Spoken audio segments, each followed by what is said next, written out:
glancing back towards the Viking, he saw his troop doing the same as he was, searching for a needle in a haystack. Next time they should tell the artillery to find their own stupid drone. Here they were, picking over the ground on the outskirts of a village at the centre of a 6-point grid reference, which was the best the operators had been able to provide them with. What a waste of time. This wasn't supposed to be happening. They should be back at the forward operating base, getting something to eat. They'd only been back in camp for an hour before receiving the shout to head out on this little goose chase. Taking a deep breath, he scanned for the debris. If the drone came down around here, then they should be able to find it, unless one of the locals had already scooped up whatever was left. That was their worst nightmare, the drone finding its way into the hands of the enemy. Half the troop were presently on the far side of the village, while they worked their way around to meet them.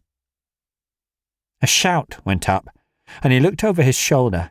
His sergeant was bellowing at him and frantically gesturing in the direction beyond, trying to draw his attention to something. Realizing he'd drifted too far from the rest of the troop, he touched one hand to his earpiece and tapped it a couple of times. There was a crackle, followed by shouts from troopers signalling multiple contacts as small arms fire erupted all around him.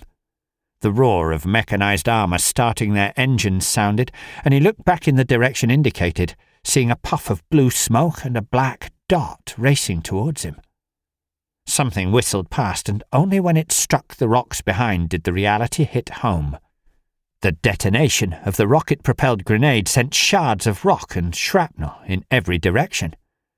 It wasn't like in the movies, but it was awesome nonetheless. The Taliban often liked to tamper with the warheads, setting them to airburst at 400 meters to ensure they took out at least one man, usually a commander, with the resulting shrapnel. How did they miss him? Debris rained down all around as he sprinted back to the Viking. Both his lungs and thighs burned, rounds fizzing past him in opposing directions as both sides engaged and exchanged fire. This wasn't supposed to be happening.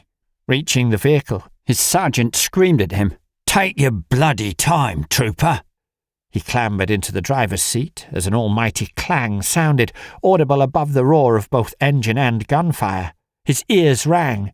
That was another RPG harmlessly striking the Viking's armor. They'd failed to get him with their second attempt. His ears rang as they moved off in the direction of the enemy positions on the edge of the village. They entered the village, and a car appeared in front of them at the next intersection, turning in their direction.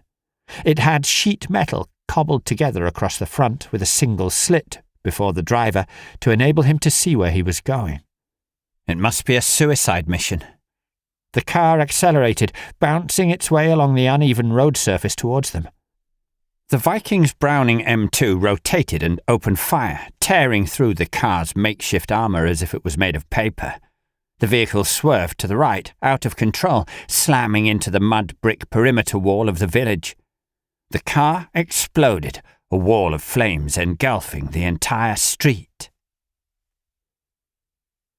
He woke with sweat pouring from him, and his heart beating like a hammer in his chest.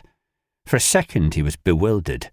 The darkness all but encompassed him, apart from a narrow shaft of moonlight passing through the rear window. The gentle breeze drifting through the cracked window wafted the net curtain gently back and forth. He shivered, the perspiration on his bare skin and the cold night air combining to remind him he wasn't in Afghanistan anymore. His right shoulder ached. It was a familiar sensation, particularly on colder days. Sliding out of the bed, he pulled the duvet with him and made his way outside. The hinges of the door creaked as he threw it open. The lightweight door caught on the wind and slammed against the exterior, but there was no one around to disturb. Once outside, he crossed to the fire, the embers still visible, glowing red and orange. He stoked them and added several small offcuts of timber. The wood was already beginning to smoulder as the makings of a flame began to lick at the edges of the fuel, and, drawing the duvet around his shoulders, he sank into an antiquated camping chair. Staring into the growing fire, he watched as the flames danced before him. listening to the sound of the sea crashing upon the shoreline in the distance. It wasn't supposed to be like this.